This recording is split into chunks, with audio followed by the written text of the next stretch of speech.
Thank you for joining us at the BEC and Invest Hong Kong Leadership Forum Series 2022 #1, Hydrogen, Hype or Reality for Hong Kong webinar co-organized by Invest Hong Kong and Business Environment Council, or BEC. I'm Toby Tran from BEC's Policy and Research team and your host today. This is the first webinar in the BEC and Invest Hong Kong Leadership Forum Series 2022. Now for a few housekeeping rules, today's seminar will be recorded. So please feel free to revisit the content when the webinar is later uploaded to BEC's website and YouTube channel. Participants are all muted by default. If you have any questions or comments for our speakers, please use the Q&A or chat function at the bottom of your screen, and we will address them at the panel discussion. Without further ado, may I invite Mr. Kelvin O'Brien, Chairman of BEC, to give us his opening remarks. Mr. O'Brien, please. Secretary Wong, distinguished guests, Charles, speakers, ladies and gentlemen. A warm welcome to the first webinar of the Leadership Forum Series 2022, co-organized by the Business Environment Council and Invest Hong Kong. In last year's edition, we co-hosted 3 webinars with Invest Hong Kong on key environmental issues, including climate change, waste, and electric vehicles. Those events were very popular, and we also had Secretary Wong attend all 3 events as the keynote speaker.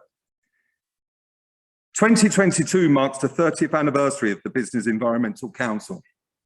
Just as we have in the last 3 decades, we are committed to advocate environmental excellence in the commercial sector through partnership. We are extremely pleased to work together with Invest Hong Kong again this year with 3 more webinars. Today, we are going to focus on hydrogen. We will look into the role of hydrogen and how it contributes to decarbonisation in Hong Kong.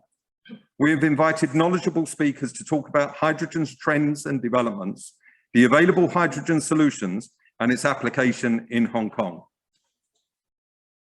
According to Hong Kong's Climate Action Plan 2050, transport constituted about 18% of total carbon emissions in Hong Kong. It is key to execute green transport measures to help the transport sector achieve zero carbon emissions. In the next 3 years, Hong Kong will test out hydrogen fuel cell, electric vehicles and heavy vehicles and buses for the green transition. We will hear more on the application of hydrogen in the transport sector during the panel discussion. Thank you very much for joining us this afternoon, and please enjoy the great discussions we will have. Thank you.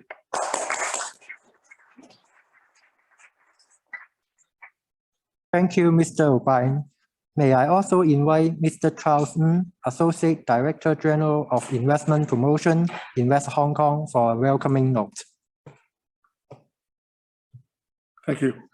Secretary Wong, Kevin, Victor, distinguished guests, ladies and gentlemen, good afternoon. And for those of you joining us online, good evening or good morning, wherever you are in your time zone. A very warm welcome to this first joint Business Environment Council Invest Hong Kong 2022 Leadership Forum Series. Before making my remarks, I'd like to sincerely thank Mr. K.S. Wong, Secretary for Environment, Mr. Kevin O'Brien, Chairman of Business Environment Council, Mr. Victor Kwong, General Manager, Corporate Sustainability and Chairman, Environmental Working Committee at the Hong Kong Gas China Company Limited, Mr. Kenny Chan, Vice President, Siemens Energy, Mr. Adam Leishman, Chief Executive, Bravo Transport Services, Mr. Albert Lau, Director and CEO of EPRO Advanced Technology, and Ms. Cynthia Zhu, Head of International Synergy. As you know, under the Climate Action Plan, the government has set our target to achieve carbon neutrality by 2050, focusing on 4 major areas: net zero electricity generation, green buildings, green transport, and waste reduction. Currently, electricity production accounts for around 70% of Hong Kong's carbon emissions. Initiatives have been taking place to reduce carbon emission by using natural gas and other alternative choice such as renewable energy as well as hydrogen in due course. On the other hand, vehicular traffic is the second largest item of carbon emissions. Through fossil fuel vehicles are gradually replaced by battery-powered electric vehicles, but they may not be 100% carbon neutral due to the existing energy inefficiencies in the manufacturing and disposal of lithium-ion batteries. This leads us to today's topic about the hydrogen economy. To what extent that we can use hydrogen as an alternative commercial fuel to deliver a substantial fraction of energy and services. In fact, the global hydrogen economy is still at the early stage of commercial development. To speed up, we need to look for new technologies, introduction, storage, and usage. And at the same time, we need to take into consideration the production costs. We're very encouraged to have government officials, academics, power companies, and transport companies in Hong Kong actively studying the development and application of hydrogen. You will shortly hear in this afternoon's webinar many leading industry champions and practitioners who will share their views about how to adopt hydrogen as an alternative energy source and what are the implementation challenges and solutions we can learn from other markets. For example, Mr. Victor Wong from Town Gas will share the latest development on trialing town gas pipeline for hydrogen distribution.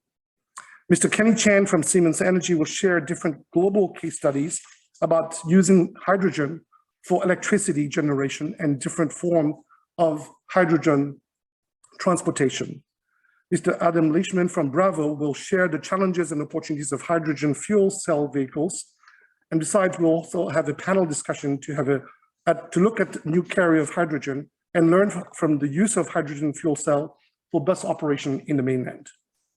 Regarding government new measures, you will hear shortly the details of Hong Kong's quest for carbon neutrality from our Secretary of Environment, Mr. K.S. Wong, who will deliver a keynote speech soon. At Invest Hong Kong, the department of the Hong Kong government that helps mainland and overseas companies set up and expand in and via our city, we will play our role in attracting the best of breed of companies and talent to help meet the challenges and seize the opportunities of hydrogen here in Hong Kong and in the region more widely.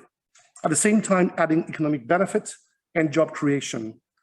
We're in the process of recruiting 3 staff members to focus on carbon neutrality. Once on board, the new team, in close collaboration with colleagues at the Environment Bureau and key industry stakeholders, will drive the development and execution of carbon neutrality, related promotion and marketing activities, including the development of marketing materials and events in key target markets in Europe, North America, Asia, including China. The objective is to help with the implementation of the Hong Kong's Climate Action Plan 2050. The team will work with the global Invest Hong Kong team and industry stakeholders to sponsor relevant events and organize campaigns, roadshows, roundtables, and meetings in target markets to cover the full spectrum of the value chain from finance, innovation, and application. Looking forward, we hope to bring in concerted efforts from different stakeholders and synergize our energy to make a real impact. In closing, I'd like to thank you all for joining this event and wish you all a fruitful webinar. I certainly look forward to an informative and thought-provoking discussion this afternoon. Thank you.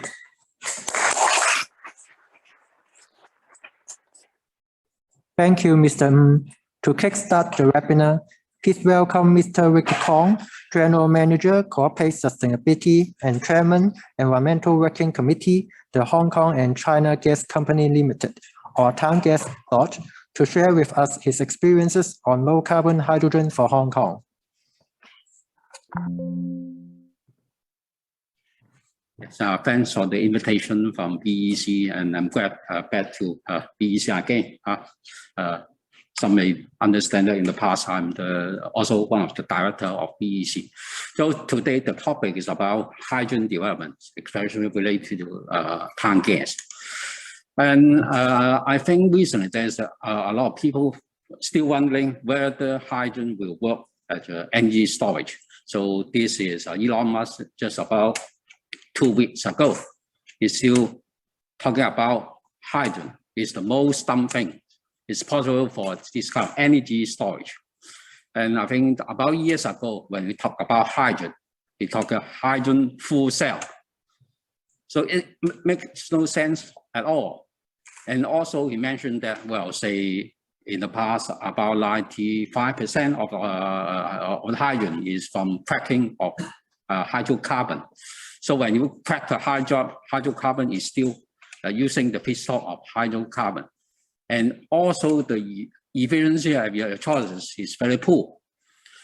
And also, well, Sylvia is from Greenpeace. It's also mentioned that hydrogen is not a silver bullet. It's especially for the green renewable hydrogen. It's very limited supply around the world.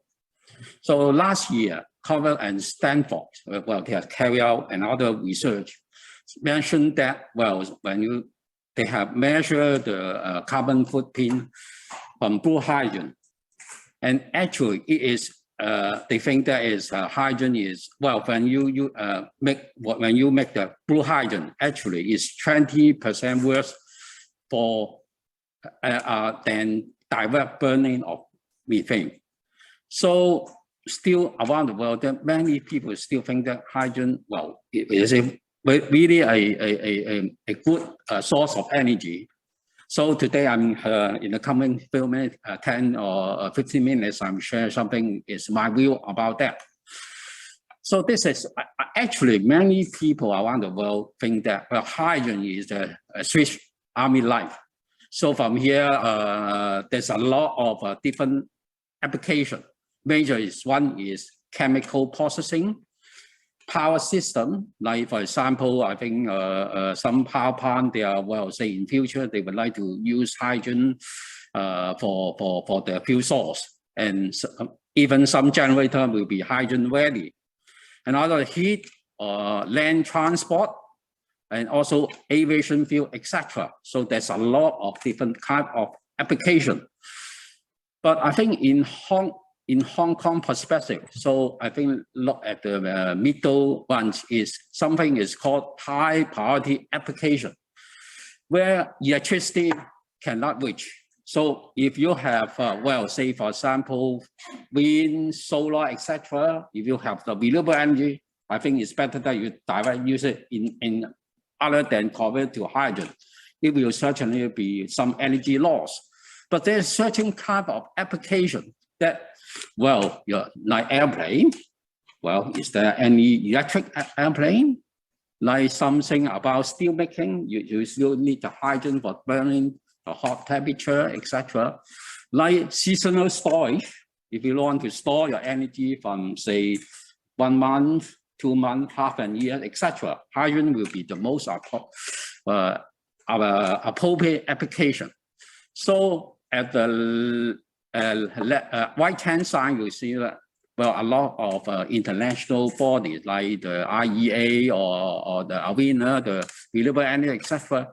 What they are thinking is that in future, even we have more and more renewable energy, but we still need about 12 to 20% of our energy input from hydrogen. Of course, you may about 10% will be from biomass, etc. But we still need the hydrogen in future. So why hydrogen is so important? One is, well, say when you want to produce hydrogen, well, you have the electrolysis from renewable energy. Usually we call the green hydrogen, or maybe from hydrocarbon with carbon capture and utilization, what we call the blue hydrogen. But anyway, we can produce hydrogen in a low carbon manner. And also when you use hydrogen, there's no GHG emission. And if you use in the fuel cell, not burning, in the fuel cell, it causes no pollutant emission like SOx or NOx, etc. And also the high energy density is better than the battery. Like for example, lithium, for iron of the same grade, hydrogen is about 160 times of the lithium battery. It's also, as I mentioned, it's very good complement. Like for example, solar. So for Tangas, we also have some solar plants, but usually on average in Hong Kong, the average wage is 3.5 hours per day. So we have 24 hours a day, and then you about 20 hours, you don't have solar energy, and also the wind, etc. So that's why hydrogen is a very good comment on this. And also another point is pipeline. Around the world, most of the companies concerned with repurposing the existing pipeline. You understand that in UK, in Europe, etc., there's a lot of natural gas pipeline. If we can repurpose this type of pipeline, we can, well, say, quickly convert to the hydrogen economy. And of course, you can send by shipping. But by shipping, usually you will be liquefied hydrogen, and you need a lot of energy to convert to liquid hydrogen. So, but there's also, well, say there's a lot of advantage on hydrogen, but there's also some challenge. One is lower energy content, and also another one is, as I mentioned, is energy loss during the conversion. And also the cost is still very high at this moment, even in mainland China or UK. In UK, my friend tell me that 1 kg of hydrogen is still cost you £10. So it's quite costly at this moment. And also there's lack of infrastructure like refueling station. And also we need a policy on long-term commitment and also the regulation, etc. This is also the challenge. But from the challenge, there is also the opportunity. Say, for example, on the left-hand side, in last year in the US, the Department of Energy, they have organized a program called 111. Is $1 per kg of hydrogen in 1 decade.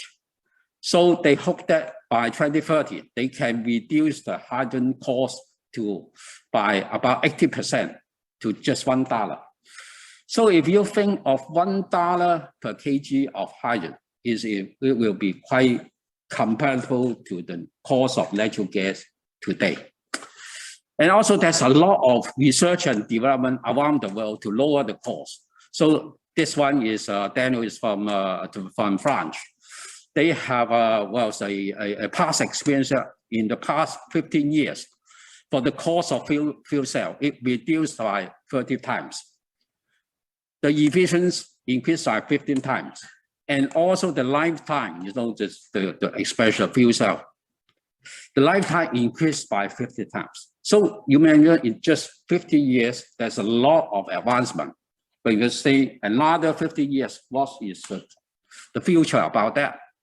And actually, there is a lot of development on this, especially for the electrolyzers. So one Australian startup, they have a new design of electrolyzers, just about, I think, about one month ago. They mentioned that in the past, the efficiency for the electrolyzer is less than 75%. Now they can do it up to 95%. 9% is nearly, there's no loss at all. With lower capital costs, that's enabled them, they can produce a hydrogen to just $1.5 per kg in the middle of 2020s. So there's another supplier from Norway. Is also they mentioned that they can reduce the, enhance the efficiency to up to 93% and target at $1.2 per kg by 2025. I think Kenny can mention more about that from Kenny from Siemens. You can. So another CEO is from the LEO, what they call the larger electrolyzer manufacturer. Also target is just 1.5 kg by 2025. So there's 3 different sources, and all they claim that in future they can be significantly reduce the cost of the hydrogen. So actually, people think that a hydrogen vehicle is new to Hong Kong. Say I have a friend from a fire service department, and he told me, no, actually 50 years ago, in the old Kai Tak Railway, there is a hydrogen car. You can see from the left-hand side, there is a temporary hydrogen fueling and the fueling facility, etc. So it has tried and successfully worked in Hong Kong. But of course, it's not a fuel cell car, it's an internal combustion engine hydrogen car. And see here, my friend told me that just come back from UK, that there's 66 hydrogen vehicles in UK at this moment. 90% of them is double that one. is more related to Hong Kong. It's double deck, and they have one for the service for more than 250 kWh, and the operating time is from 60 to 18 hours. It's very similar to the environment in Hong Kong, and the refueling time is just less than 10 minutes. So it's also some bus, etc. So this is the hydrogen facility, refueling facility around the world, but unfortunately, you see most of them is empty. And also, I think around the world, people are thinking injecting the hydrogen to the pipeline, unlike Hong Kong, as I will mention a little bit later. But around the world, they use natural gas pipeline. And there's a lot of target from different countries. I think the most country is Lebanon. They are target to be 100% hydrogen into the pipeline. And actually in EU, they are thinking of a hydrogen backbone that is crossing different countries within EU so that they can send hydrogen everywhere. And also mainland China, they are considered to be, or I'll say, have a trial first of less than 10% of hydrogen blending to their network. So for tank gas, we have half of them will be hydrogen, and that's why our people is thinking whether we can support the clean air plan in Hong Kong and also the carbon action plan in Hong Kong, so we can provide certain kind of hydrogen for the bus company to try on.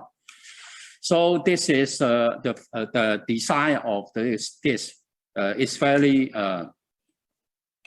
it's not so difficult at all, but anyway, it's just in tank gas, as I mentioned, we have 50% of hydrogen, so we remove the sulfur inside the tank gas, and then we have an absorption to absorb the hydrogen and then send it to the right-hand side is the compressor, etc., and send it to our customer. So that is a design that our people are working on. So also we have some site visits to some bus company. One is in the Typo area, and actually is about just 100 meters away from our gas production plant. It's not that far away. Another one is in Taiwan. It's just 350 meters away from one of our off-take stations. So another potential development that people are working on is say ferry or heavy duty truck, etc. And the right-hand side one is say the cross-border development over there, and our engineers design whether we can provide the tank gas, also the hydrogen, and also the district energy system with higher energy efficiency. So, and also you understand in Hong Kong, there's two major developments. One is Central Waters, and another one is Lofton Forest. And they need to meet the carbon neutrality target by 2050. So that's why our engineer is studying whether we can provide the hydrogen ready level that we can set up the hydrogen fueling station to provide the relevant hydrogen to the customer there in the future. Yes. And also in mainland China, and actually for tank gas, we have over 514 projects in mainland China, and about 40 million customers, and also 130,000 kilometer pipeline in mainland China. So we can properly say make use of this capitalize our experience, because in tank gas we have years of experience working with high percentage of hydrogen. So you use this kind of experience to study the feasibility of hydrogen blending in mainland China, and also the monitoring development of the market. So, but as I'm also a safety people. So apart from we reduce the carbon emission, tackle the climate change issue, etc., safety is very important. So about 30 years ago, we still remember there's a hydrogen explosion in one of the power plants in Hong Kong. So 2 persons died and 19 injured. And the middle one is in Korea. It's just about 3 years ago, and that is a research center belong to the Korean government. There's a hydrogen explosion, and also 2 deaths and 6 injuries. And also the right-hand side one is the hydrogen fueling station in Norway, and there's also some fire. So I think it's also very important, apart from we have to have sound technical safety knowledge, robust risk management experience, and the relevant experience is very important. So the last slide is about that. So we need to speed up our development of hydrogen development. So look at the international, there are a lot of hydrogen strategy, and the national level, and also in mainland China, they are also talking about the hydrogen development. And we need the cooperation and coordination with different stakeholders, and we need to have standardization. It's very, very important because nowadays, most of the hydrogen design, etc., we don't have the standard. And so we need to benchmarking the development in, say, in Europe, in UK, etc. And also we need to have, say, infrastructure, incentive to encourage people to use hydrogen. And as I mentioned, the cost is, the main obstacle today is the cost. And as mentioned, there's a lot of real development that will drive down the cost of the hydrogen. So thank you very much.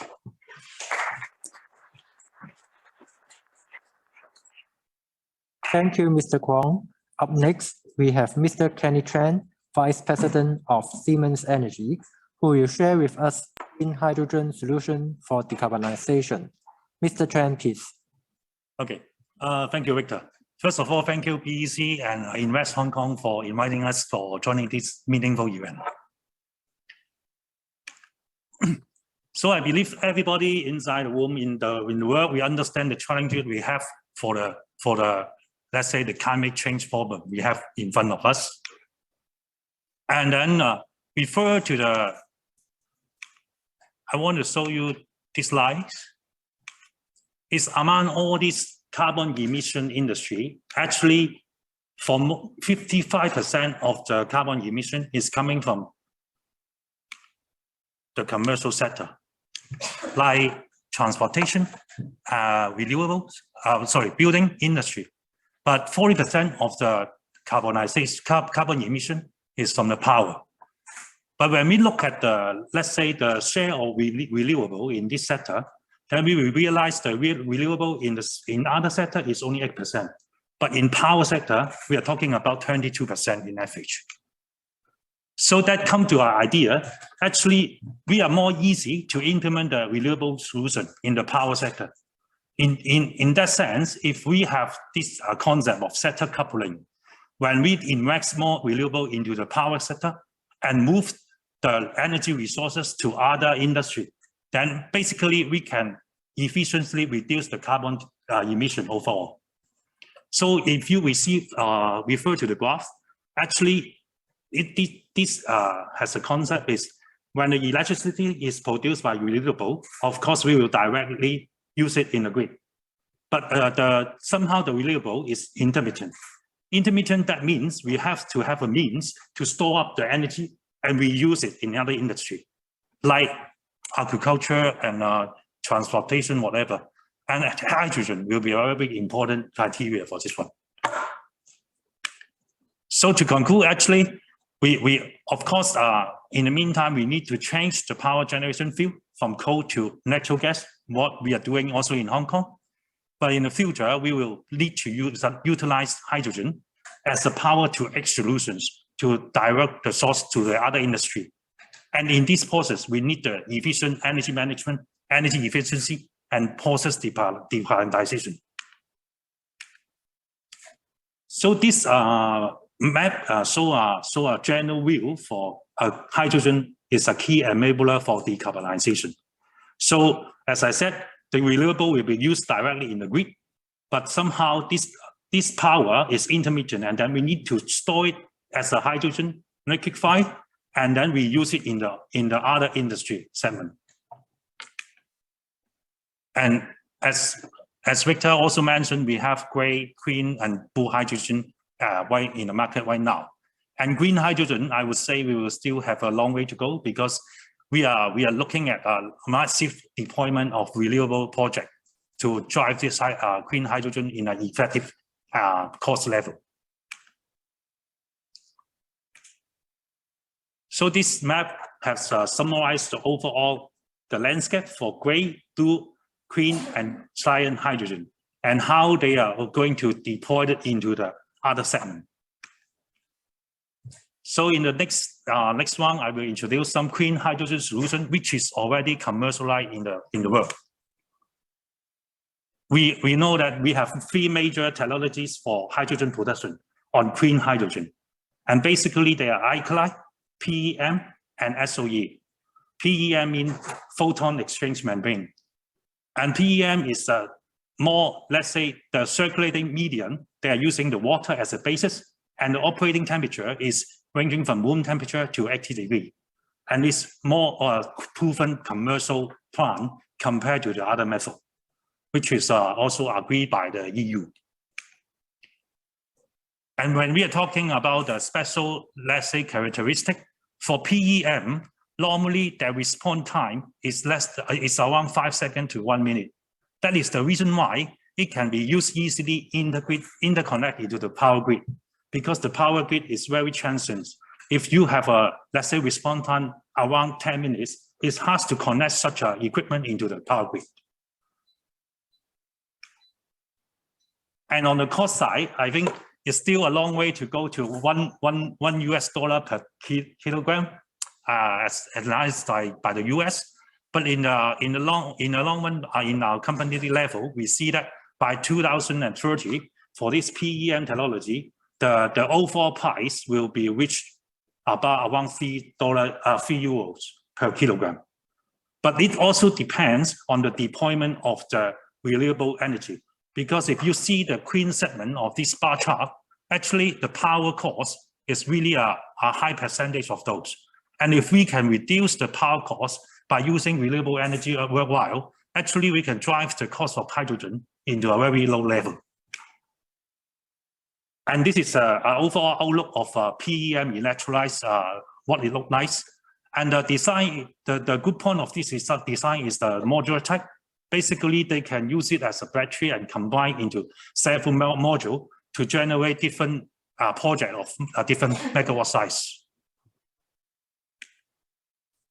And actually, this product was available in the market at around 2018.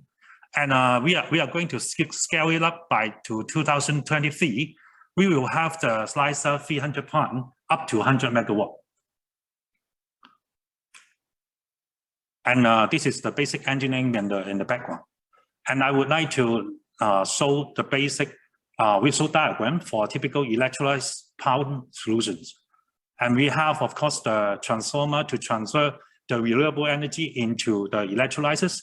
And the electrolyzers can use the water to produce hydrogen and then store it up in the storage tank.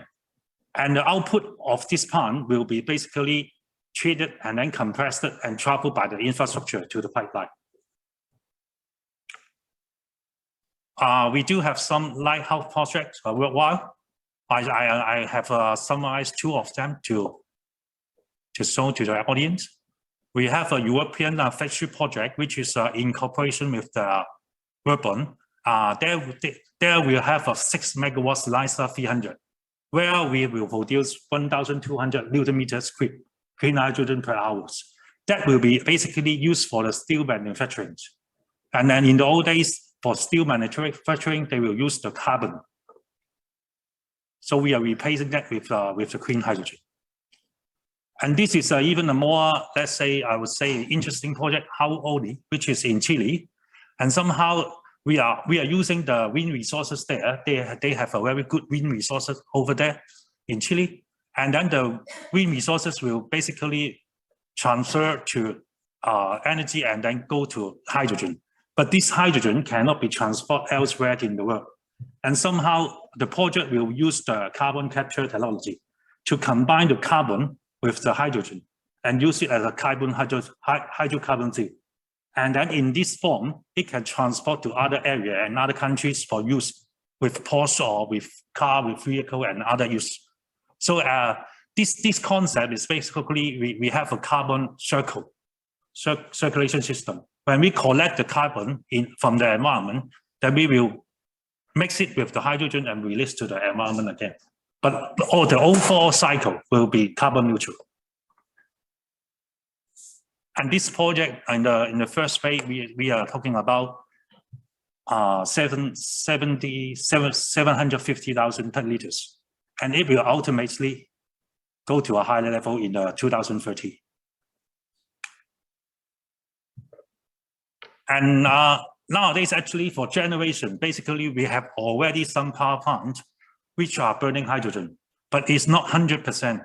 We are talking about smaller percent, like 20 to 30%. But as the technology emerge, actually, we can improve the overall percentage, especially for some larger power plant, like 500 megawatt or 600 megawatt, what we are installing in Hong Kong. And you can see at the chart, actually, for the 500 megawatt power plant, we can reach a 60% mixture of hydrogen in the compression level.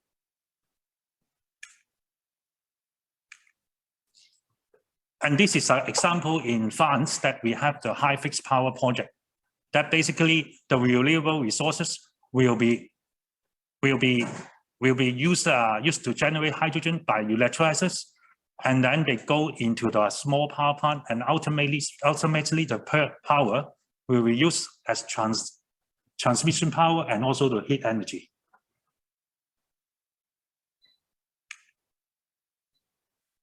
And this is the outlook of the power plant. So I think in the last few set of slides, I'm going to show you, let's say, a quite, I would say, innovative idea, which the green hydrogen production actually will be integrated in an offshore platform in Europe, and where the hydrogen will be used as the hydrogen pilot network, as mentioned by Victor. So we all know we have many big offshore wind farm projects in Europe, and then underneath, actually, they have a very big tripole platform underneath the wind turbine. And then the space, actually, we can use it as the hydrogen electrolyzer plant. And basically, in the diagram, you can see we have the decarbonisation unit, and also hydrogen storage, and also the electrolyzer unit. At the end, the wind power will directly convert it to hydrogen before they reaching the land. And actually, the capacity, the transportation capacity for the hydrogen is much more effective compared to the cables on the energy side. And this is the timeline of the project. Actually, we are already in the 2022, and then we have the prototype already erect in the UK. And this project is driven by the ERM in globally. And in this graph, we have explained how it can be easily implemented on the offshore area. Let's say we have the water desalination on the platform, and then we will treat the water in as the pure water, and then use it as the let's say elements of the electrolytes. And then ultimately we use the electricity from the wind turbine to convert the electricity into hydrogen, and then transfer it back to onshore. So that is the end of my presentation. Thank you. Thank you, Mr. Tran. Next, may I invite Mr. Adam Leishman, Chief Executive, Bayflow Transport Services, to share with us a hydrogen future for Hong Kong with fuel cell buses. Thank you. Just getting the presentation up. Secretary Wong, distinguished guests, ladies and gentlemen, thank you very much for the opportunity to present to you today about the future for Hong Kong buses and whether hydrogen plays a part in that. Just firstly, by way of background, I've been involved in running buses in Australia, in London, where I actually led a hydrogen fuel cell trial since 2011 to 2018. Which actually operated, I'll talk a little bit more on some of the main routes in London, also in Singapore, and more recently in Cambridge in Chile, and also since 2020 when Bravo purchased Citybus and New World First Bus, I've been the CEO of Bravo. So we are actively looking at how we work with the government to hit the 2050 target for zero emission vehicles across our fleet. Just by way of context, if you look at franchised buses in Hong Kong, you're looking at about 1.8% of the emissions in vehicles in Hong Kong. I would draw your attention to the fact that private cars actually contribute 4.2%, which is an interesting stat when put in the context that Hong Kong actually has 90% of trips using public transport. So very disproportionate amount of emissions coming from private cars. So we always look at this in the context, actually transfer to zero emission is a very important thing, and we're very committed to that, but we're also extremely committed to modal shift and encouraging the use of public transport, which arguably can have a bigger impact on emissions than making an entire fleet zero emission. So I think that's very important to keep context there.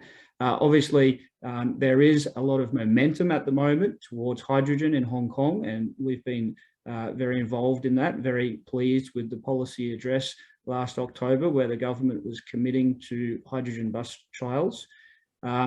Just to give you the options we have as an operator of buses, basically there's diesel, there's battery electric, and there's hydrogen fuel cell with some other variations, but let's look at those three as main options. When we look at diesel, there's been a lot of improvement in technology over the years, from Euro 1 up to Euro 6 where we are now. In fact, the emissions are far better now than where we have been. However, there are still Euro 2, 3, 4, 5, 6, 5 vehicles still out there. There is technology to convert those vehicles to Euro 6, and that's something we've been looking at as well with the government, because we can have an immediate positive impact. Obviously, we've run diesel buses for a long time. When we look at battery electric, and there's a lot of momentum towards that, there's no tailpipe emissions, but there's still other considerations. You still have particulates, brake dust from the tires polluting the air. You still have issues with regards to battery disposal and the sourcing of the raw materials.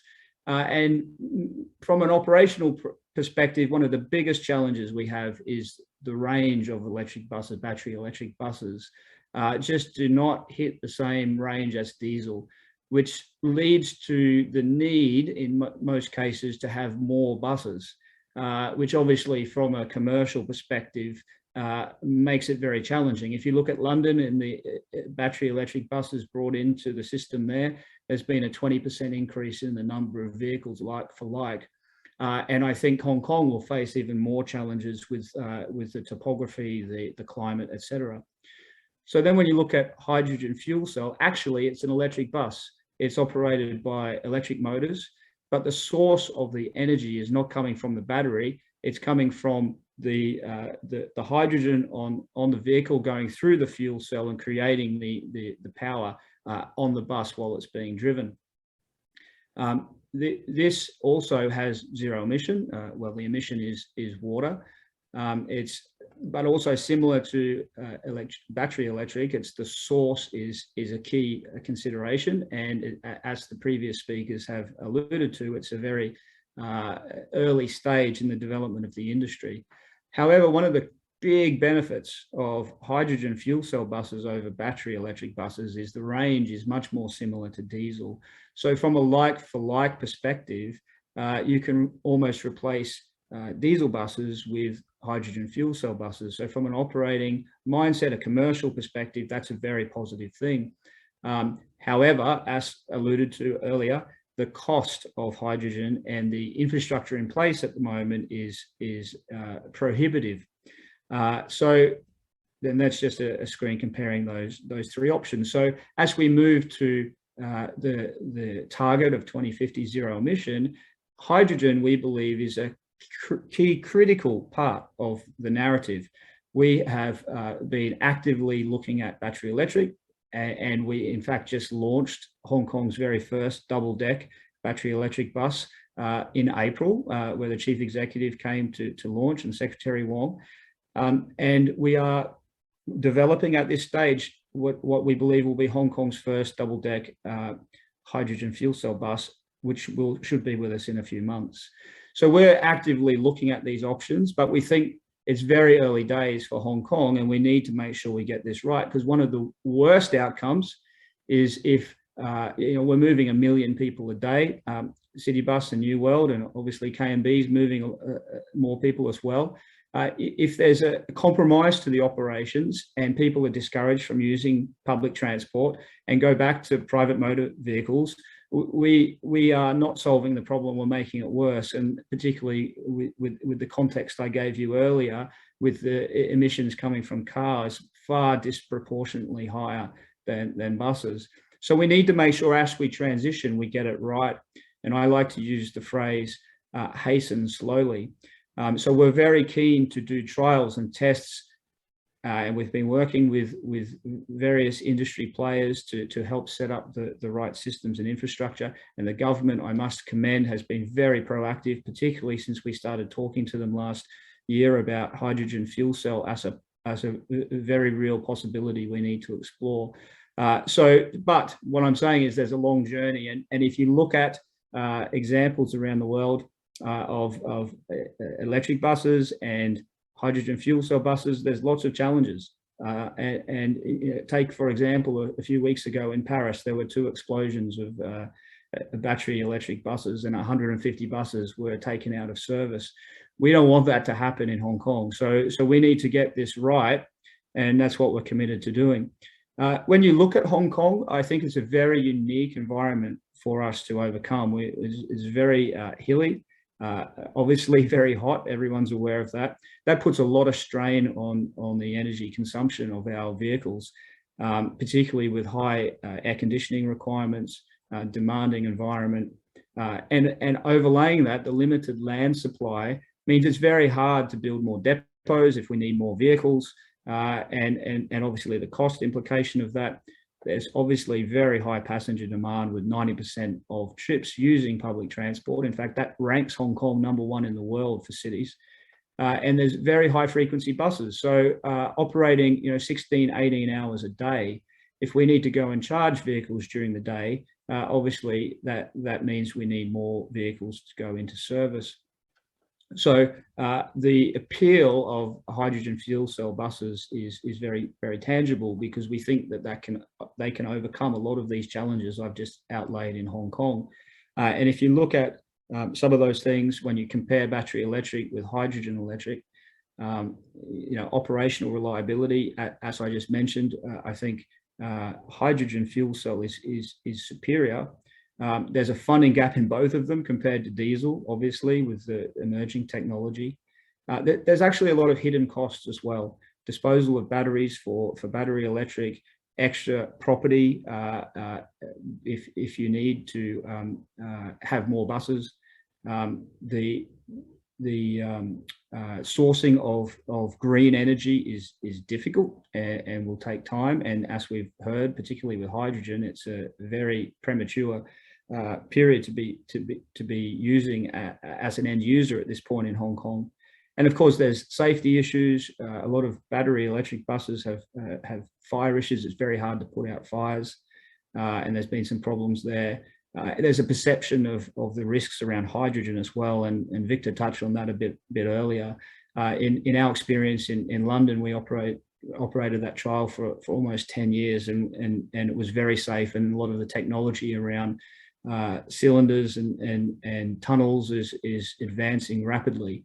And we feel it's big, with hydrogen, it's 14 times lighter than air. So if it's designed well, it can dissipate very quickly into the atmosphere, unlike other gases such as LPG. So when you look at from a cost perspective, hydrogen fuel cell is the blue dot, the battery electric is the yellow dot, diesel is green. When you look at it holistically, there's many different variables as an operator we need to consider. Environmental considerations, cost considerations, operational considerations, and there's various performances between the three vehicles. We agree that we don't think that from an operating perspective there's a silver bullet that solves all of our problems, but we think it's very clear that hydrogen fuel cell has to play a part in our future for us to be able to achieve our goals. And that's why we've been very proactive in pursuing hydrogen fuel cell as an option for buses in Hong Kong. Just jumping back to my experience in London when I was leading the trial there, we were operating vehicles 16 and 18 hours in service, similar to diesel. We operated over 2 million kilometres through central London, past the Tower of London and Trafalgar Square, in service. It wasn't just a minor trial. This was a real route with real passengers every day for 10 years. So having that first-hand experience, have a lot of confidence in the ability of hydrogen fuel cell buses. The biggest challenge in London, as is the biggest challenge here, is the supply of hydrogen and the cost.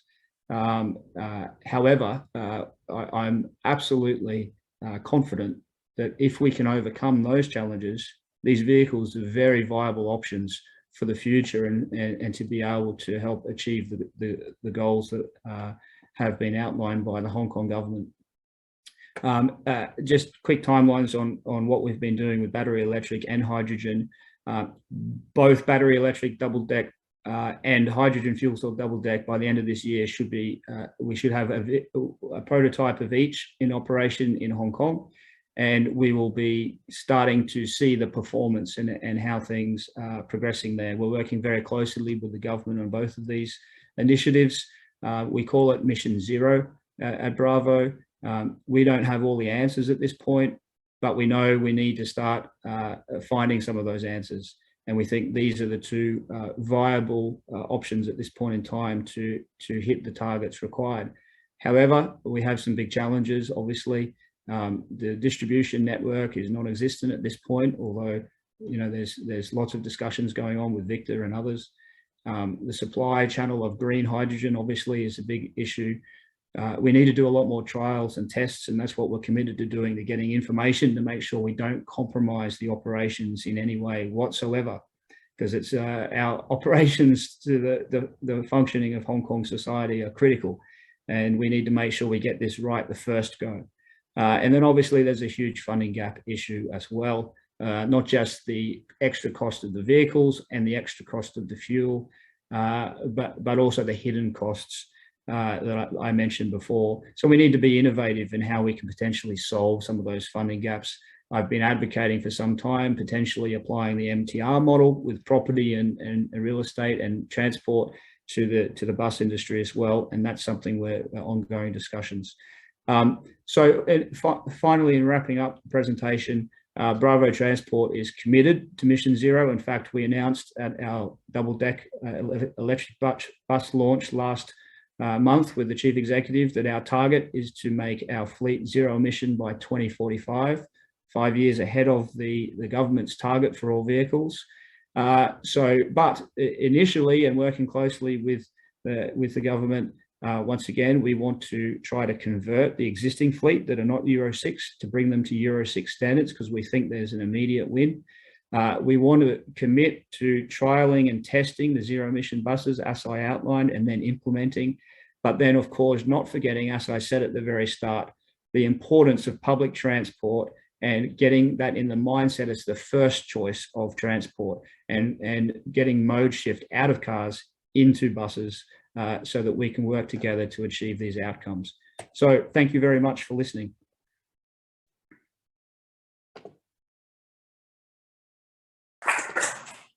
Thank you, Mr. Leisman.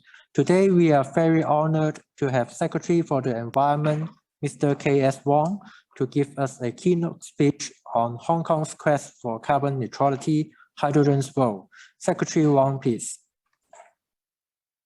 Chairman Kevin, Charles, dear speakers, thank you BEC and Invest Hong Kong to co-organize the Leadership Forum 2022. The first one's topic is chosen, having hydrogen chosen as the topic. It's a timely topic, very meaningful for Hong Kong and our region to tackle the challenge of carbon neutrality and climate change related issues. Other speakers have mentioned that the government's Climate Action Plan 2050 launched last year. But before that, I would like to share with you that time really flies. I remember about a decade ago, when I became the minister, I chose to use an electric vehicle for my daily travel. It was an older version of electric vehicle. It served me well in the daily travel, but when I had to travel to the airport, my driver would told me, "Sir, please change to a conventional pirate car, petrol vehicle, because the distance between Pima and airport is quite a distance for an older EV at that time." By now, the world is different.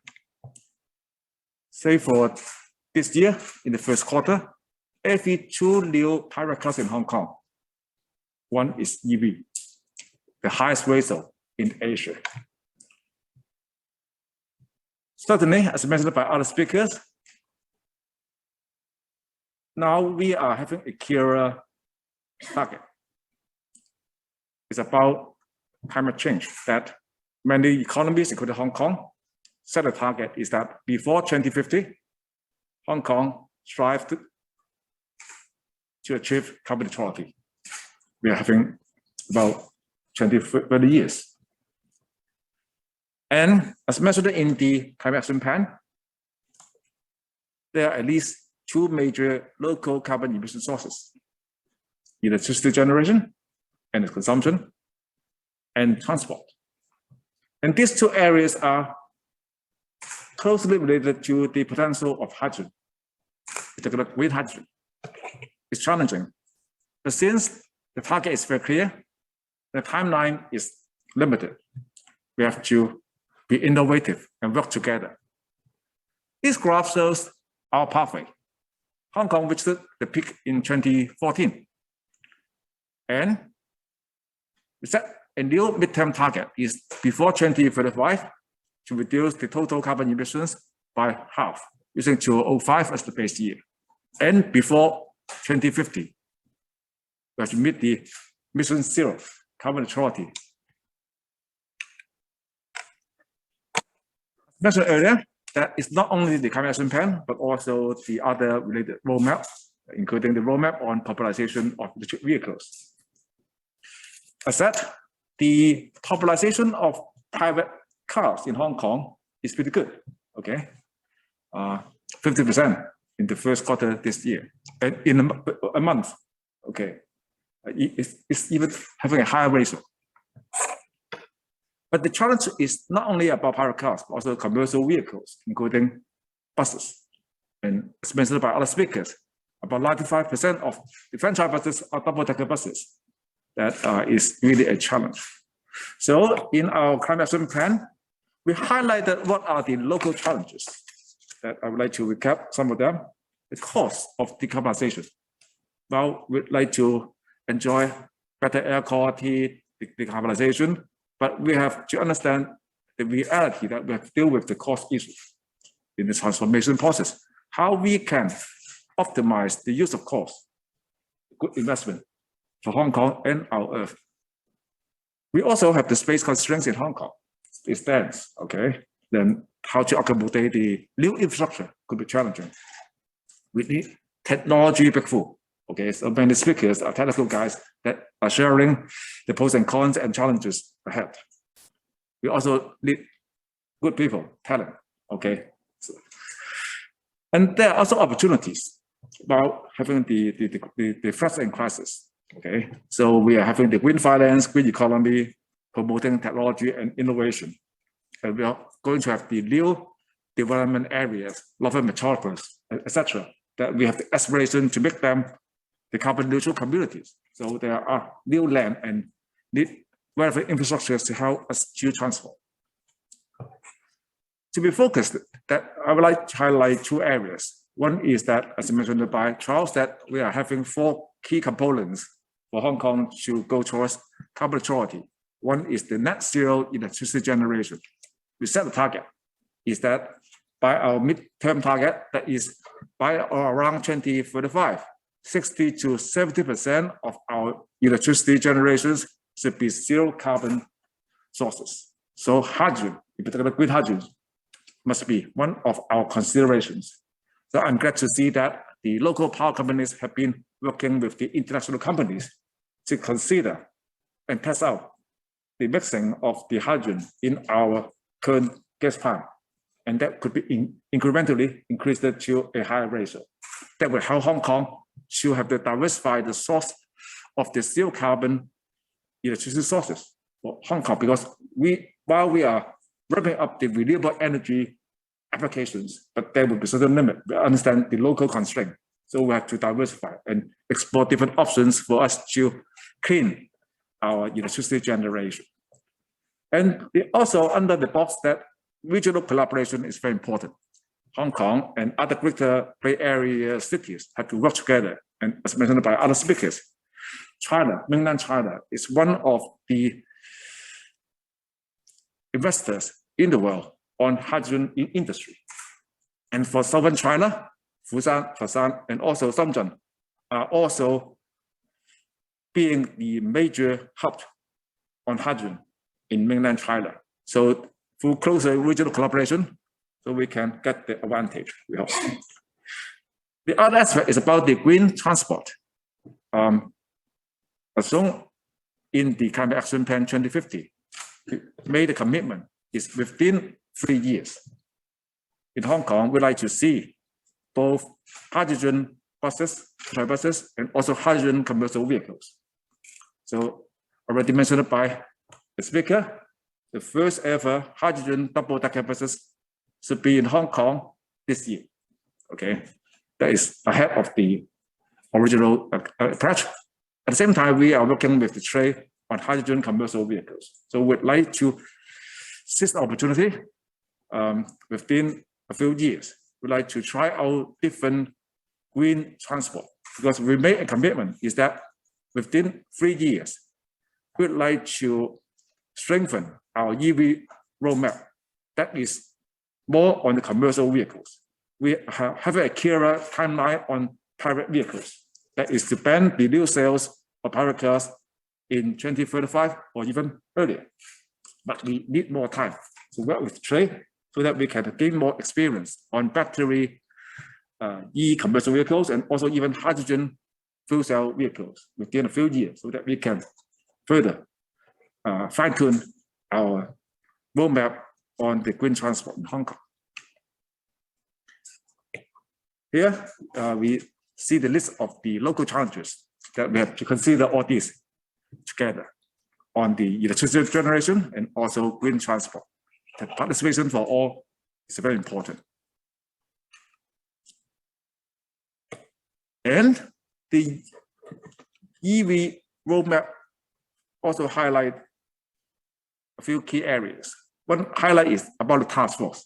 Many speakers talk about how the government should contribute in terms of the regulation update and also infrastructure provision, etc. In fact, within government, we saw the challenge, and more than a year ago, we set up a new task force within the government. That is not only the people from the Environment Bureau and also EPD, but also different relevant departments, but say from fire services, also on campaigning, etc. Across different bureaus and departments. We have had a new process is to ask the colleagues to learn from experts, locally, regionally, and globally. And similar to your forum, the first topic chosen was on hydrogen, hydrogen's application in Hong Kong. So they studied the hydrogen applications from different sources, and then they submit a report to me and my colleague.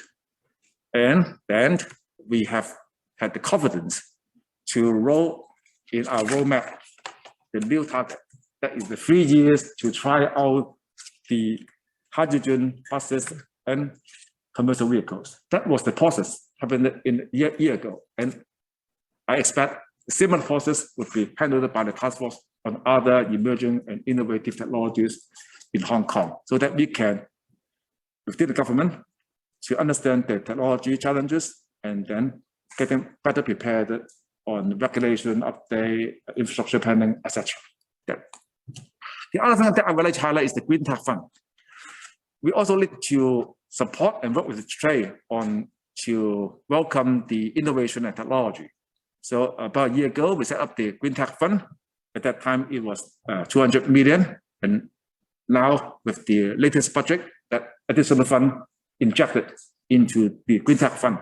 So we welcome more applications from the industry and universities and R&D institutes in Hong Kong to make the best use of the Green Tech Fund to empower Hong Kong to welcome those green and emerging technologies.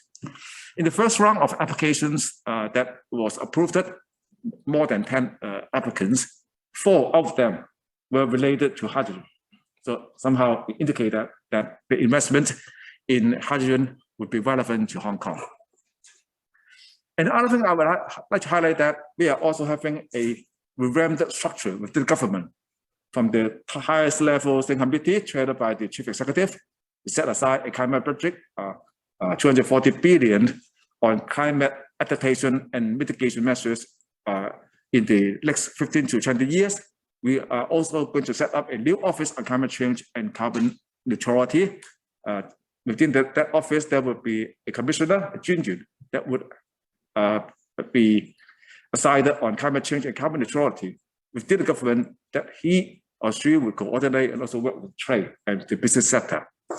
And we would have to increase certain senior position within the new bureau.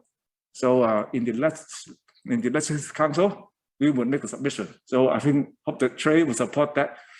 For the forthcoming bureau, that would need to add some people and would incur new expenses. Okay, but I think that is the need for us to empower the new Environment Bureau with more people, including technical persons, to help Hong Kong's journey on carbon neutrality and other climate change issues.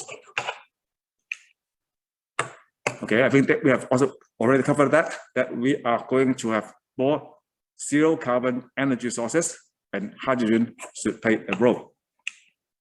And also, within 3 years, we will have the green transport, including hydrogen buses and hydrogen commercial vehicles.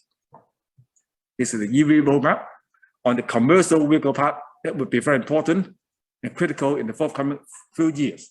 We'd like to try out different types of green transport in Hong Kong, okay, including hydrogen and battery e-vehicles, so that we can formulate a more robust roadmap on commercial vehicles, so that we can meet the zero vehicle emission and also this carbon neutrality in the transport sector.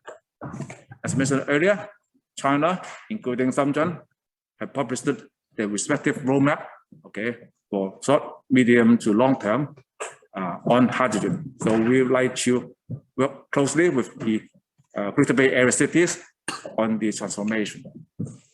Lastly, recently, we welcomed the first ever battery double-decker buses in Hong Kong. Okay, that was a milestone. We understand that the double-decker buses in Hong Kong is a challenge. Okay, it needs to go uphill, downhill, frequently used it, and also have to provide space cooling, etc. But I think with our partnership, with support by the trade, I think we should be able to meet the mission zero or to meet the carbon neutrality. This picture is meaningful, that I, together with the Minister on Housing and Transport, together, they certify that we need to work together within the government and with the key stakeholders like those from BEC. Thank you very much. Let's work together to meet the target, is to achieve carbon neutrality for Hong Kong before 2050 on electricity generation and also green transport, etc. Thank you.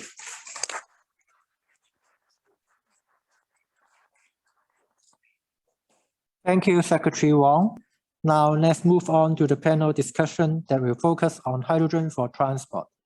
Again, if you have any questions for the speakers, please feel free to type your questions using the Q&A function. May I invite Mr. Andy Wong, Head of Innovation and Technology, Invest Hong Kong, to moderate the panel discussion and introduce our panelists. Mr. Wong, over to you, please. Thank you so much. Right. Good afternoon to everyone. I'm Andy Wong from Invest Hong Kong, and I look after the innovation and technology cluster for Invest Hong Kong. I think today is we have two additional people who are joining us for the panel discussion. Maybe I just introduce one by one first. The first one on the far end side is Albert Lau. So he's the CEO from ePro, Advanced Technology. Maybe I will let him to explain the role that he plays at the company and the development that he has. And then the lady on the second far away is from the called Cynthia Zhou. She's the head of international from Synergy. And Victor, you have been talking before from is the general manager from Tran, and also Kenny from Siemens Energy, right? So maybe I think for today's we want to look at two things. One is about what are the overseas development in the hydrogen area, and then what kind of development and the status of achievement so far, and then how does it apply to Hong Kong? What kind of application that we can leverage the learning from overseas and then use it in Hong Kong? I think that's the main theme for today's panel discussion. Maybe I start first with Albert. So Albert, maybe I want to understand more about your company. So what your company does, because last time when I talked to you, you said that you have some innovation, which is invented by yourself or by your company. And maybe it's a good chance to let us know what your company does first, and then I'll follow up with another question. Thank you. I'm Albert, co-founder and CEO of ePro Advanced Technology. We are a Hong Kong company. We have invented and already approved and granted it in basically the whole world. Invented a porous silicon material, which we're calling Si+. You only need to add the Si+ into a basic solution, and then you generate hydrogen on demand. And that actually solves the whole problem with hydrogen storage and transportation. What we see is that, well, the lowest hanging fruit, how we can help decarbonize, for example, the building industry, is to replace all the backup diesel. Because backup diesel, you still need to operate on a monthly basis. But if you have a guaranteed source of energy, and it's guaranteed source of green energy in the form of solid state Si+, and then you convert it to hydrogen, because we generate hydrogen on demand, then you can mitigate all of that unnecessary monthly operational routine maintenance of these backup diesel gensets. And with that, it will help bring all the bill of materials of the whole hydrogen industry, for example, fuel cells. And when the cost goes down, and then we can move over to bring down the cost of transportation as well. So that's the whole role that we will be playing in the whole hydrogen economy. Right, thank you. So what are the key challenges that you're facing so far? New technologies is rather difficult, especially during the pandemic, to showcase to the world how magical it is, because people will definitely say, wait, are you playing David Copperfield? It's too good to be true. And I think that is actually one of the biggest challenges that we face. It's just too simple to say, yes, this new black powder that we're calling Si+ is going to solve the bulk of the hydrogen economy's problem in storage and transportation. Thank you. So Cynthia, so tell me more about your company, what your company does, and then yeah, let's know more about yourself. Yeah. Thanks, Andy. Yeah. Good afternoon, everyone. I'm Cynthia, and I look after business for Synergy, mainly focusing on the international businesses. And Synergy is well known for launching the first fuel cell bus in Foshan, as Mr. Wong just mentioned about. And it's actually, in terms of the product and services, we focus on hydrogen fuel cell and hydrogen-related solutions. And so far, all the hydrogen fuel cell that we manufacture and provide to the market itself developed technologies. We have over 100 R&D staff in the mainland, and we'll set up R&D center in Hong Kong as well. And well, you know, we're talking about hydrogen as a new kind of technology. actually it's not that new anymore, as our colleague from Siemens pointed out earlier, and from Tran said earlier. Because in terms of application and in the transportation area, there have been more than 5,000 vehicles using Sino-Synergy fuel cell products running on the road. And to date, the total number in terms of kilometers is around 130 million kilometers. So we have done that since the company set up in 2015. And geographically, currently the Sino-Synergy products have been deployed in 18 provinces and more than 30 cities in mainland China. And we're also looking overseas as well. So we exported the first hydrogen fuel cell bus to Malaysia back in 2019. Thank you. So is there any lesson learned from the experience of operating a hydrogen fuel cell bus in China, so that we can learn something from your side to Hong Kong? Sure. I share, the pains in the industry that all the guest speaker talked about earlier. I would say in terms of the lessons learned, we can divide it into two phases. So in the early years, when we first started trying out the hydrogen fuel cell bus in China, the challenge was mainly to have partners in the value chain to make it happen. And also to have policies and regulations to support the hydrogen industry. That phase in mainland China has improved a lot with the central government announcing a new plan for hydrogen industry earlier this year. And with the hydrogen fuel cell or the hydrogen industry, the value chain has expanded a lot, especially in southern part of China and the Great Bay Area.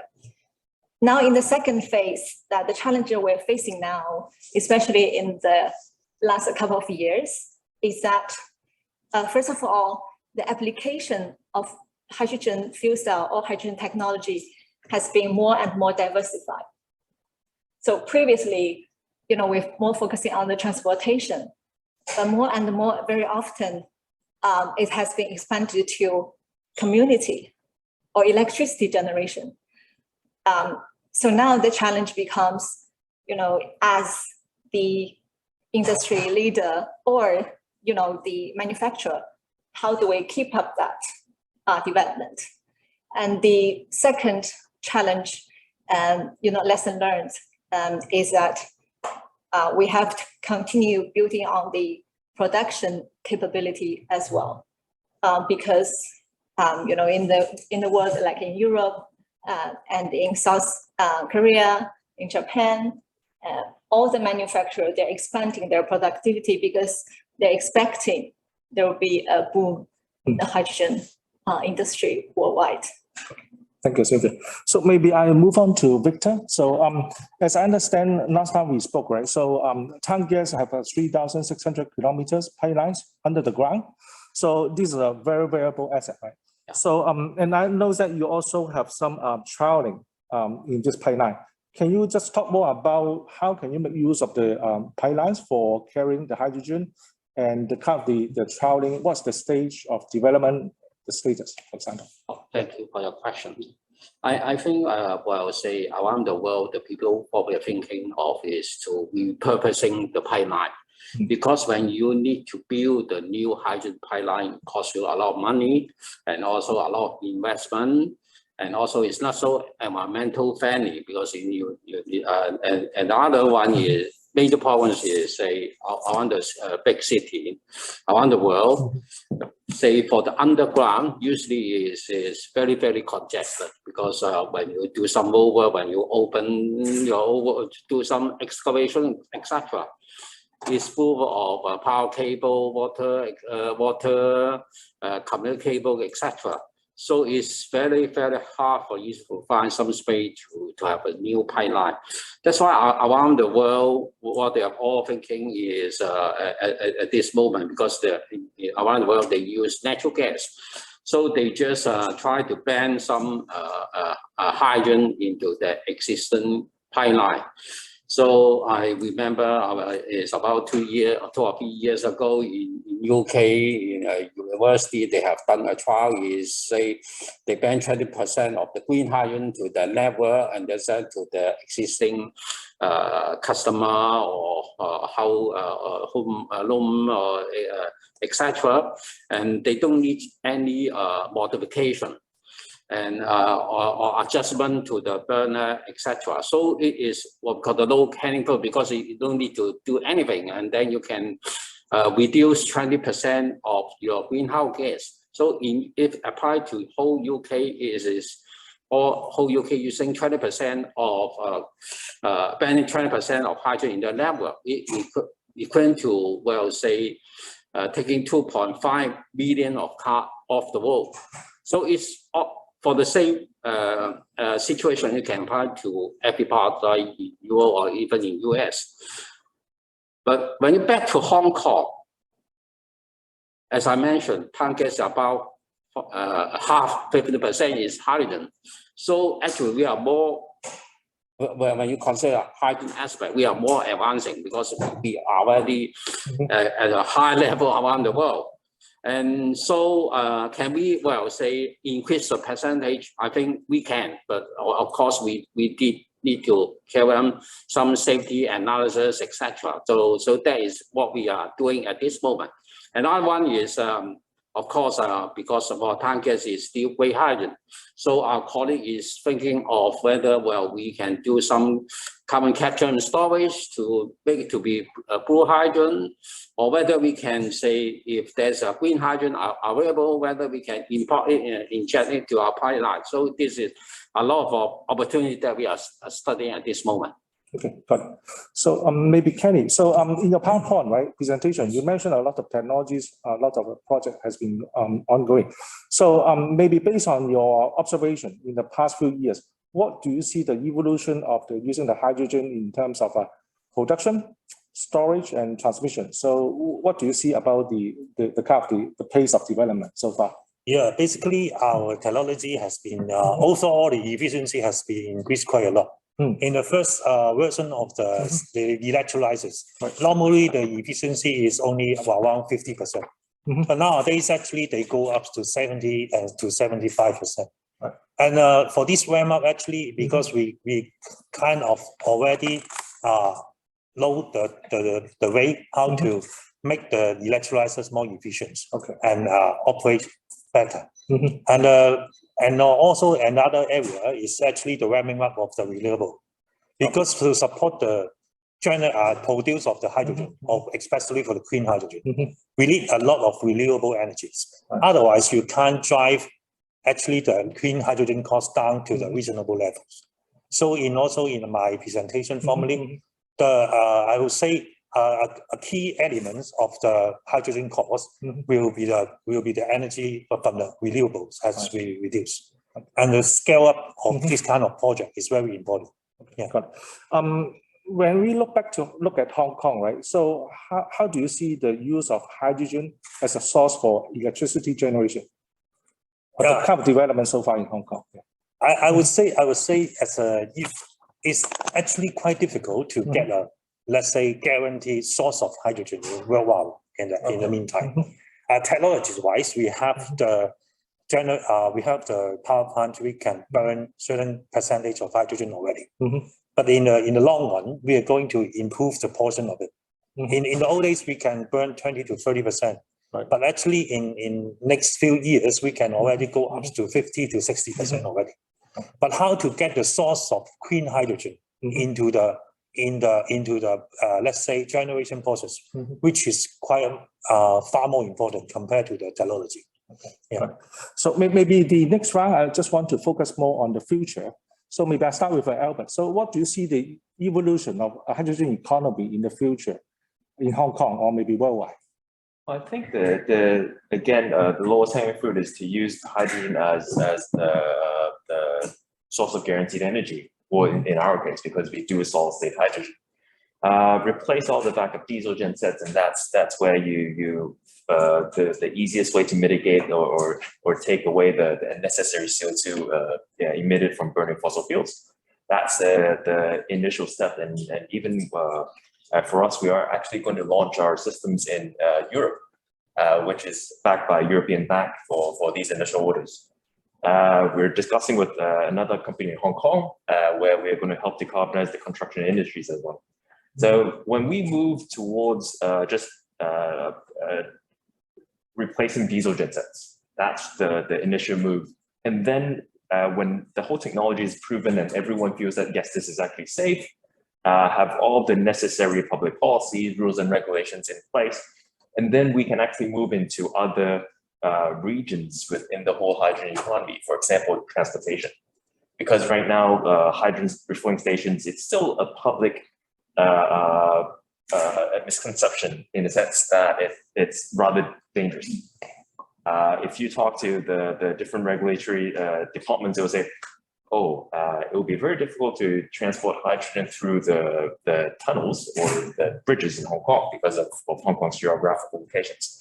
So for me, yeah, go prove that hydrogen is safe, replace the unnecessary CO2 emissions, build the whole economy up where all the different parts of the supply chain, including the fuel cells, is going to be more cost effective, and then move into the harder sections like transportation.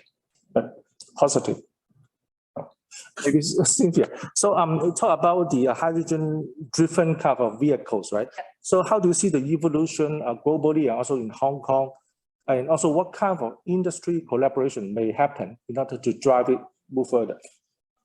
You know, the first part of the question in terms of the evolution of vehicles, I think globally speaking, including Hong Kong, every country and the region is quite different.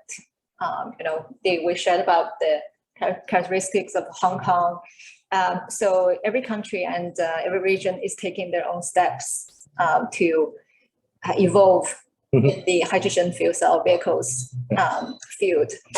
Taking some examples globally, for example, just cross the border in mainland China, it started with fuel cell buses and now moved to more heavy duty trucks. And this year we launched the forklift. So it's, you know, become more and more diversified. And taking another example in Germany, I think they also started with, you know, the vehicles that hydrogen fuel cell can play a better role than EV or diesel. But now they're, I think most recently, BMW and Audi announced that they're going to bet billions of dollars on passenger vehicles. And my understanding of Hong Kong is that Hong Kong will start with commercial vehicles, you know, as a first step. Okay, thank you. And so the second part of the is there question, any industry collaboration that you think is necessary in order to drive the use of hydrogen in whatever, particularly in the case will be the hydrogen fuel cell vehicle? Any industry collaboration you think is necessary? Yeah, so talking about the industry, I think Albert rightly point out that, you know, for example, the refilling station, right, that's a challenge. So the experience that we have so far is for the hydrogen fuel cell vehicle to work, the value chain along the industry in the hydrogen area, they have to work together. So there have to be someone in the industry to drive the journey. So for example, that including where does the hydrogen come from? How will the hydrogen be transported to refueling station? And who will build the refueling station? And how that, you know, how the hydrogen will be fulfilled to the vehicles. And then, you know, what's the distance of that hydrogen vehicle can run for how long? So that is a series of questions that I think we just need to work on that, taking step by step. But I have to make a start, as Bravo pointed out earlier as well. It's just a matter of putting all the puzzles together to make the full value chain work. Thank you. So Victor, so looking to use the pipeline for carrying the hydrogen, is there any future milestone that you predict that you can achieve? And then against the timeline, the future development of it?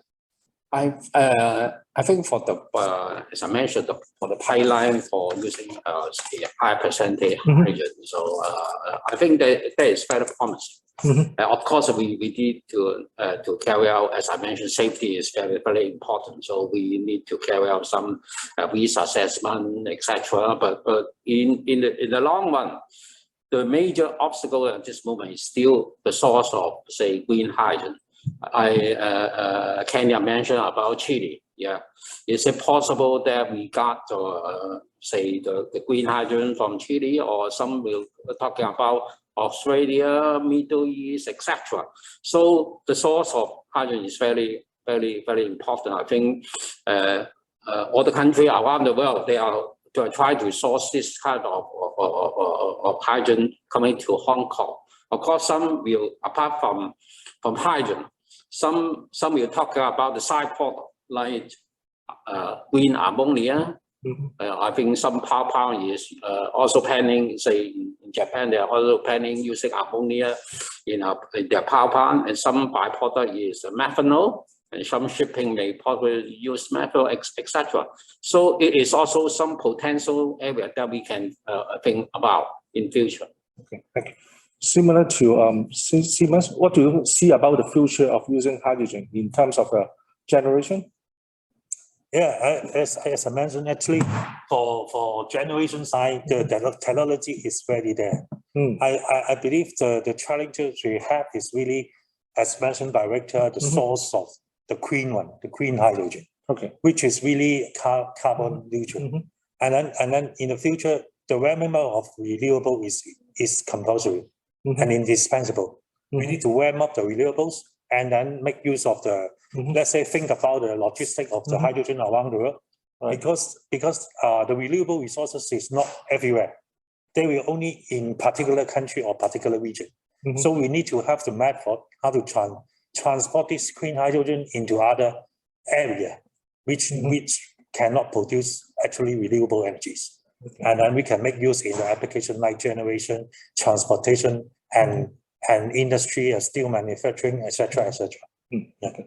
Maybe I pose the last question to everyone. So moving forward, right? So in order for us to become a hydrogen economy, hydrogen society, whatever, what support that you need from the industry or from the government, for example? I think the government can take a massive lead in pushing forward the economy. As the chief executive said, they will be allocating $240 billion for the next 15 to 20 years to help decarbonize. It's a question of how these are going to be used to support, for example, hydrogen.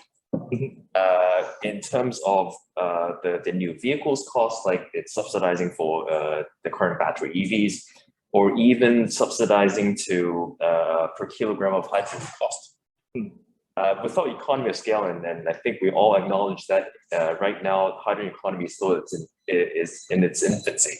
It will take at least 5 or 10 years of a lot of government intervention and support, such that it becomes at least a teenager, and then it can start to walk around and support itself. But without this support, I would believe hydrogen is more like a hype than reality. Thank you. Steve, any thought about support we need? I think what we have seen so far globally,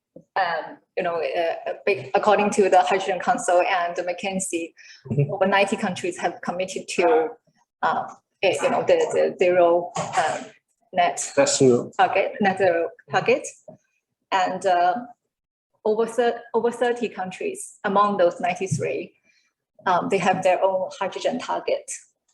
So hydrogen it is definitely a way forward as a solution for climate change, etc. So what then a question comes to that, what we need in terms of government and the industry. And I think for hydrogen to work, from the government perspective, we'll need a very effective regulatory framework. Because that will regulate or provide policies in terms of either vehicles or you know, the electricity generation. In terms of the industry, I will still echo what I said earlier. So the whole industry needs to work together. As we're going to set up an R&D center in Hong Kong, you know, we're very committed to share our experience so far in the mainland as well as overseas with the industry in Hong Kong. Because as I said, we need to have the puzzle for each part of the value chain to make it work. And you know, we can't be there like within 10 days or 1 year, but definitely we can take one step ahead to make it happen. So anything from Victor about key enabler, key factor that to drive it forward? I'm totally agree with Secretary Tom talk about is that, well, we need to have some trial like the hydrogen bus or some hydrogen heavy duty vehicle in Hong Kong, so that we understand, well, say the possible challenge and how we can overcome this kind of problem. And I strongly believe that in future, the cost of hydrogen will coming down, just like the solar panel. For the past 10 years, the cost of solar panel, solar system, etc., they come down by 80%. So when the cost of hydrogen coming down, and in the future, they say, I think Kenya mentioned 2030 or something, so the cost will be in a more acceptable manner, and at that time we can, well, fully launch a hydrogen economy in Hong Kong. So trial and test in Hong Kong is very, very important. Thank you. Kenny, any? Yeah, I think for the hydrogen economy in Hong Kong, apart from financial support, of course, and done. Also, I think more important is actually we might think of a working group, let's say dialogue within the industry, so that we are involving really the participant and also some utilities and the government together to join a working force to, let's say, to exchange and dialogue how we proceed with the hydrogen economy in Hong Kong. And also, I would say, taking chance to having some pilot project for producing hydrogen ourselves in Hong Kong is also a worth to trial model. Okay. Yeah. Interesting. So I think we pretty finished up today's webinar. So thank you so much for joining today, and have a good evening for those people in Hong Kong, or good day for those people joining from overseas. Thank you. Okay, thank you.